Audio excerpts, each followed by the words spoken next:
Basically, it's letting us know that we're on the right track to achieve our goals. Winning the award to us was proof that we're on the right track. Winning the Judges' Choice Award has given us a sense of achievement and accomplishment.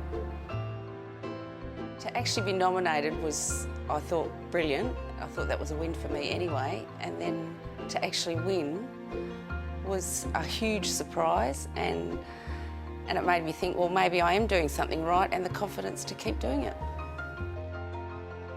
It's been fantastic, and it really makes you feel like you're heading in the right direction. It's really motivating to have a panel of judges come to your store, look at it and say it's one of the best. I think it's great. It's a huge boost for our business. We started the business and I was just a tradesperson, and it took a long time to learn to be a businessman. So to sort of win that award sort of shows us that we know what we're doing. Well, I think we know what we're doing.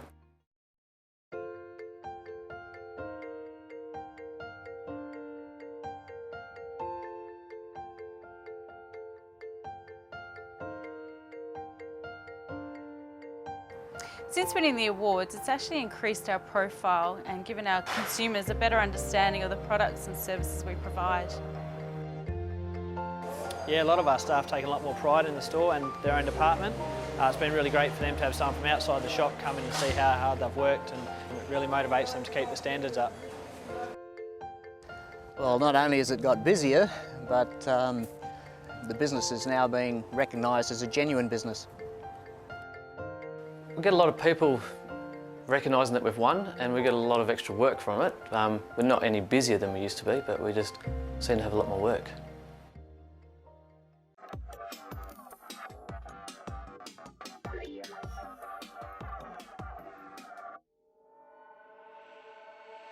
Probably the knowledge that we do have an idea of what we're doing. You know, we are on the right track, and yeah, up from here.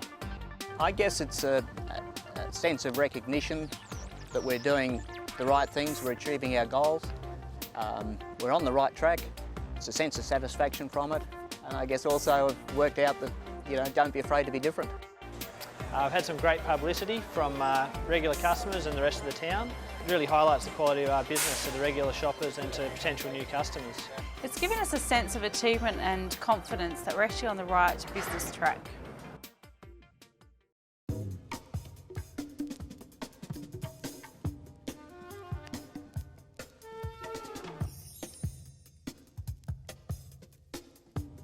We see ourselves as a one-stop shop for Geraldton residents. I want to be a standalone supermarket that's still heavily involved in the community, but still offering more than the chain supermarkets can. It's the largest, most professional town planning consultancy in the Midwest Gascoyne region. I see myself still involved in the business, but more so working on the business rather than in the business. At the Villa in Tuscany, I see the business being the biggest painting company in this region. It is now, but it'll just be bigger.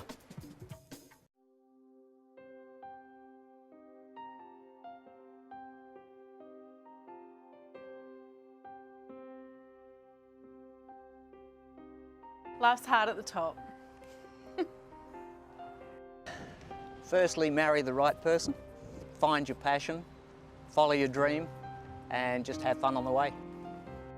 I wish someone told me to get a business coach or a mentor from the beginning. You know, a lot of businesses don't get coaches, but everyone needs one. Without one, you're just swimming naked. Well, that's a Donald Trump one, that one.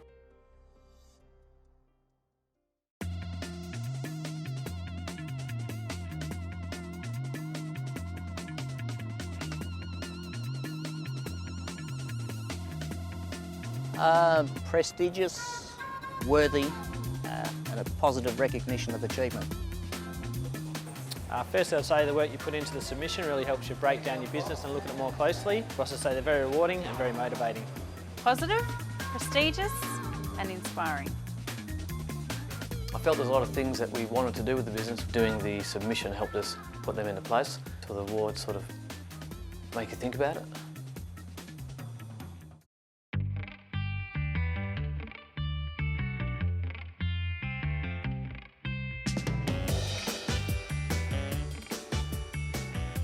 Due to my love of books, I wanted to be a librarian. Formula One driver. I wanted to be an architect. but I found out that there was more land than buildings around, so I became a town planner. I was going to be a stripper for sure. Beer and lack of exercise blew that. Or a pilot.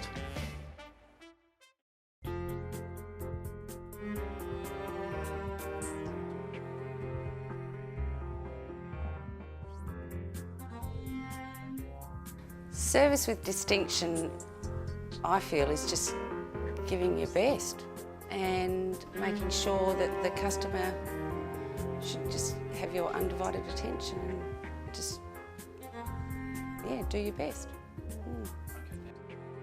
Professionalism and exceeding the consumer's expectations. Walking away with a smile and feeling like you've been treated as a special individual. Offering the highest level of customer service you can is going above what is normal to give the customer something they can't get anywhere else.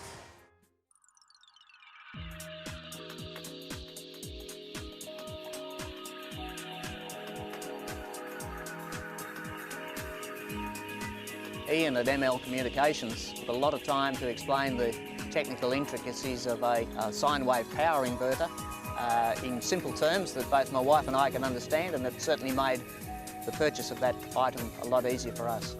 I was at a local supermarket one Sunday and there was a line about 12 people long in front of me, and the checkout girl down the front, she was really working flat out, and every customer that she served, she treated as the most important person that she served that day.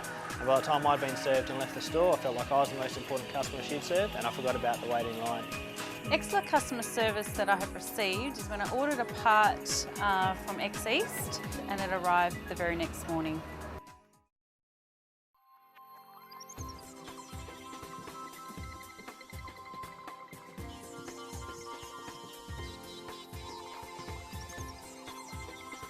We train our staff to serve how we'd like to be served, and we also create a positive atmosphere at work, so hopefully that's passed on to our customers.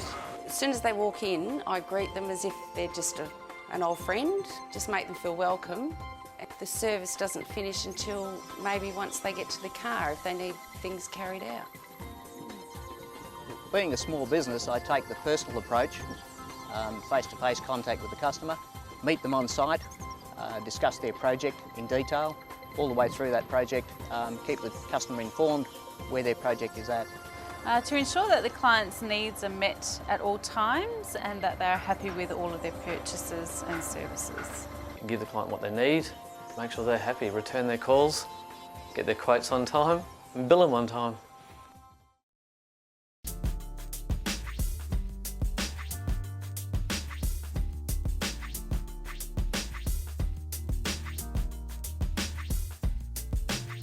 Aside from my husband, my parents. Probably my parents. They both worked really hard until they had enough money to buy their own business. They took a risk, purchased a business that was underperforming and turned it around into a major success. Definitely my wife Anne-Marie, she's the driving force behind the business. We've all got a great bunch of painters, but without someone there pushing us along, we wouldn't be where we are. I'd butter her, she's all for the girls. Well, I admire people like Richard Branson, Warren Buffett, Michael Yardley, Tommy Greenwood, Lloyd Richardson. Lloyd. Basically, I don't model myself on them because each person has different traits and their traits don't necessarily match with where I'm going. So what I try and do is pull out the best of their traits that suit what I'm doing and go from there. Probably one of my first bosses. He always made work fun and challenging for me, and I always look forward to getting to work. And just by creating a positive atmosphere always made me happy to be there, and I try and pass that on to my staff too. I'd say Richard Branson, definitely. I think he's a great business person, and anyone that can sort of dream big